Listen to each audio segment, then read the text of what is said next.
for 8 years, 10 years before the disease really catches up with them. So it is extremely variable. We would love to know what are the factors that cause one person to progress quickly while others more slowly, and that's all part of the work and the research that we're doing now. It's very disturbing to think that this could happen to just anyone, and you have no preparation for it. Siobhan, when you're dealing with caretakers and loved ones, what advice do you offer to them to deal with this on a daily basis? The biggest thing, like if they contact our helpline, my first thing is trying to get them as much education as soon as possible.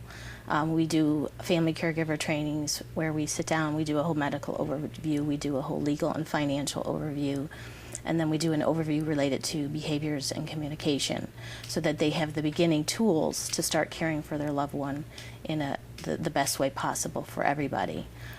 A big thing I stress to caregivers is to get their legal and financial things in order right away.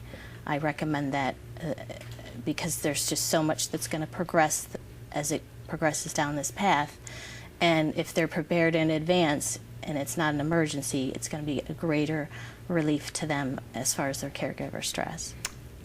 We're going to talk more about what you can do if you are a caretaker or caregiver in just a moment. We'll also have some more questions for Dr. Arnold, but right now we're going to go to the telephone lines because on Facebook I solicited some comments from folks who had been dealing with Alzheimer's or who had a loved one that perhaps had it or had been lost to it, and we got a tremendous amount of response, including our first caller, Sarah. Sarah, thank you very much for joining us.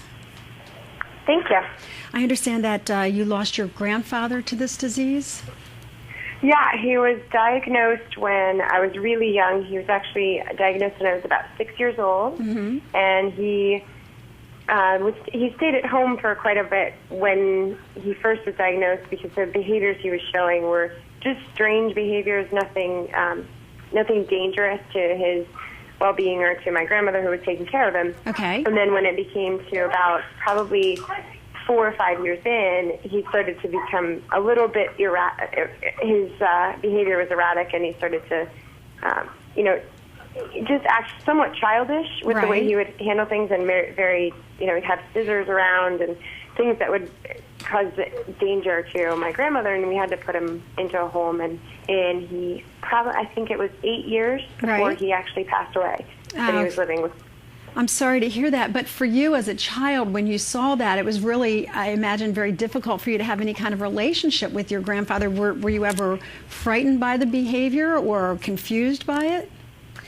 To be honest, when I was so young, I didn't know until it became to the point where it was extremely obvious to everyone. Right. And the behavior at that point wasn't so much dangerous or scary. It was just bad because instead of he didn't act. He was he was about in his early 70s, and most of it was just unaware. He just kind of looked distant. He didn't really make eye contact, and by that time he had to be put in a nursing home.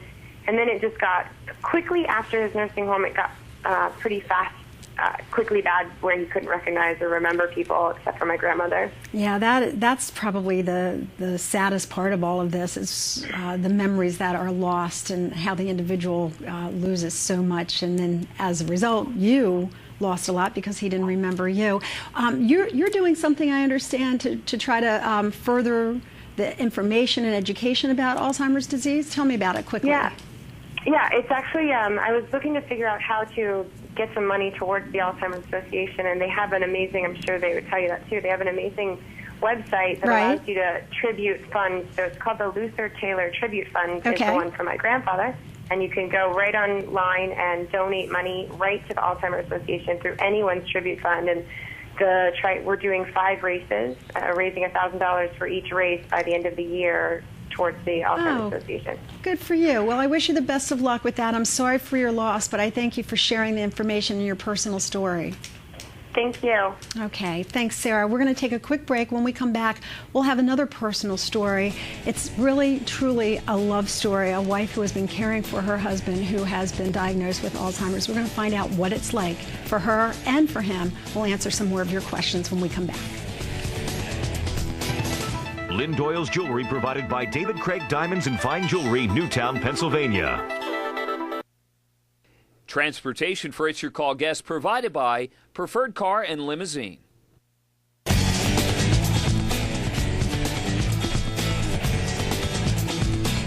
Welcome back, everyone, to this important edition of It's Your Call. We're talking about a disease that is soon going to be affecting 10 million baby boomers in this country. Already 5 million individuals have been diagnosed with Alzheimer's disease. We're giving you an opportunity to hear from some of the leading experts in the field about the warning signs, the treatments, the effect that this has not only on the patient, but also on those who love that patient. If you have questions or comments, you can email me at the address on your screen.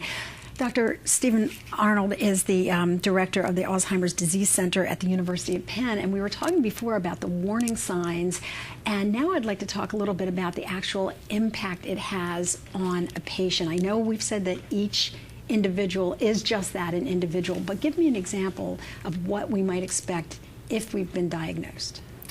Well, the course of Alzheimer's is very variable, as we talked about a little bit earlier.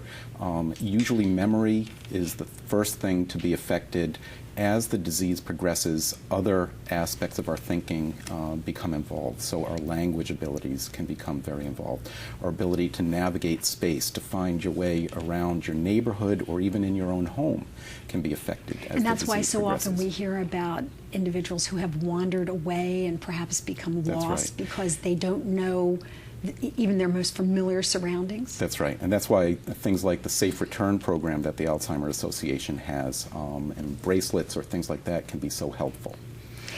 And is there a treatment for it? If there's early onset of Alzheimer's disease, is there medicine or treatment? Well, whether it's early onset or late onset, right now the treatment is pretty much the same. I think the most effective treatment that we have still is the kind of treatment that the Alzheimer's Association is advocating in terms of the counseling and preparing the caregiver to care for the patient with Alzheimer's disease. We do have several medicines now that are available that show, and what I tell my patients, they show some modest benefit for a modest number of people. They're not the answer. There's some symptomatic treatment that may slow down the progression of the disease, but they do not arrest the disease. And that's where all the research is going to now, is to try to develop things that will actually interrupt the disease process and stop it, so that if we identify it early, we can prevent it. Siobhan, I would imagine that that is devastating to those patients that have been diagnosed and to their family members and friends, because essentially right now there's no cure and there's very little treatment. Right.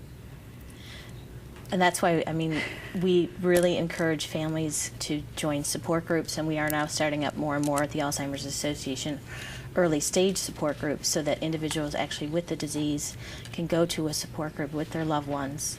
They engage together and then have separate opportunities, but we really encourage families to get the support they need by attending support groups and getting more information and resources from other people who are caring for somebody with Alzheimer's disease. In a situation like this, it's always good to know that you're not alone, that what you're dealing with is not exclusive to you. Right, and that's why one of our biggest things we promote regularly is our helpline. You know, you can call anytime, day or night, and somebody live will answer the phone and be able to talk to you in almost 140 languages. Wow, that is a tremendous service. Thank you so much for providing that to folks. I hope that people will take advantage of it. We've been showing it on the screen throughout the show. I wanted to have someone on the program who has lived this. It's great to have the doctor's advice and to hear about the support systems, but until you have actually lived it and lived with it day in and day out, I don't think you can really understand the impact of AD. And so we were very happy to learn that my next guest would join us. Her name is Renee Packel, and she is the primary caregiver for her husband, Arthur, who has Alzheimer's disease. He was diagnosed 10 years ago at the age of 68, and they have been married for 52 years, and it is with, I guess, a great amount of love that you care for him day in and day out. I do, because I know that he would do the same thing for me.